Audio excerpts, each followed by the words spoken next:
Call తో మీ బంగారాన్ని విడిపించి ప్రెజెంట్ మార్కెట్ రేట్ కే కొని బ్యాలెన్స్ అమౌంట్ ని క్యాష్ గా లేకపోతే సమానమైన బంగారాన్ని మీకిస్తుంది అక్షయ గోల్డ్ హబ్. ఐరోపా సమాఖ్యతో కుదిరిన స్వేచ్ఛ వాణిజ్య ఒప్పందం ఎఫ్టీఏ వల్ల భారత్కు అనేక ప్రయోజనాలు దక్కనున్నాయి. దాదాపు 6.9 లక్షల కోట్ల విలువైన ఎగుమతులకు ఎఫ్టీఏ కింద ప్రయోజనాలు దక్కనున్నాయి.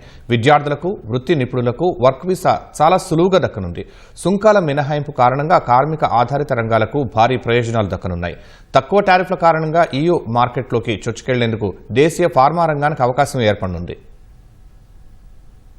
భారత్ 27 దేశాల సమాఖ్య EU మధ్య కుదిరిన స్వేచ్ఛా వాణిజ్య ఒప్పందం ఈ ఏడాది చివర్లో లేదా వచ్చే ఏడాది ఆరంభంలో అమల్లోకొచ్చే అవకాశం ఉంది. రెండు వైపులా చట్టపరమైన ప్రక్రియ పూర్తి కావాల్సి ఉండడమే ఇందుకు కారణం.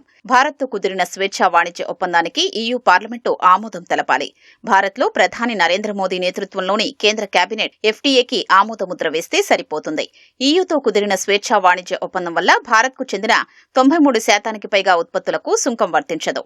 6% పైగా ఉత్పత్తులపై తక్కువ సుంకాలు ఉండనున్నాయి. ఫలితంగా MSMEలకు సరికొత్త అవకాశాలు కలగనున్నాయి. EU దేశాల్లో మహిళలు, యువత, వృత్తి నిపుణులకు ఉద్యోగ అవకాశాలు సులభంగా లభించనున్నాయి. జౌళి, దుస్తులు, సముద్ర ఉత్పత్తులు, పాదరక్షలు, తోళ్లు, రసాయనాలు, బొమ్మలు, ప్రాథమిక లోహాలకు సున్నా సుంకం వర్తించనుంది.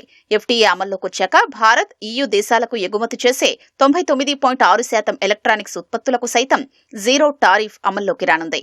EU నుంచి భారత విద్యార్థుల రాకపోకలపై పరిమితులు ఉండవు.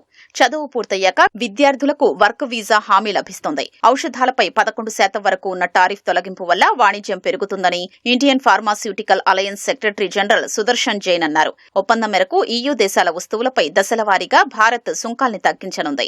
EU నుంచి ఏటా 2.5 లక్షల వాహనాల్ని దిగుమతి చేసుకునేందుకు వాటిపై ప్రస్తుతం ఉన్న పన్నును 110% నుంచి క్రమంగా 10%కి తగ్గించడానికి భారత ప్రభుత్వం అంగీకరించింది.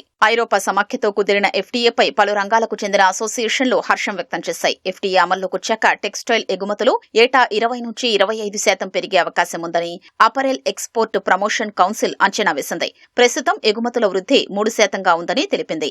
EUతో FTA వల్ల డిజిటల్ సేవల విషయంలో భారత్ స్థానం మరింత బలోపేతమవుతుందని నాస్కామ్ అభిప్రాయపడింది. సాంకేతిక బదిలీ వల్ల దేశీ IT కంపెనీలు లబ్ధి పొందుతాయని అంచనా వేసింది. EUతో స్వేచ్ఛా వాణిజ్య ఒప్పందాన్ని ఇండియన్ స్టీల్ అసోసియేషన్ స్వాగతించింది.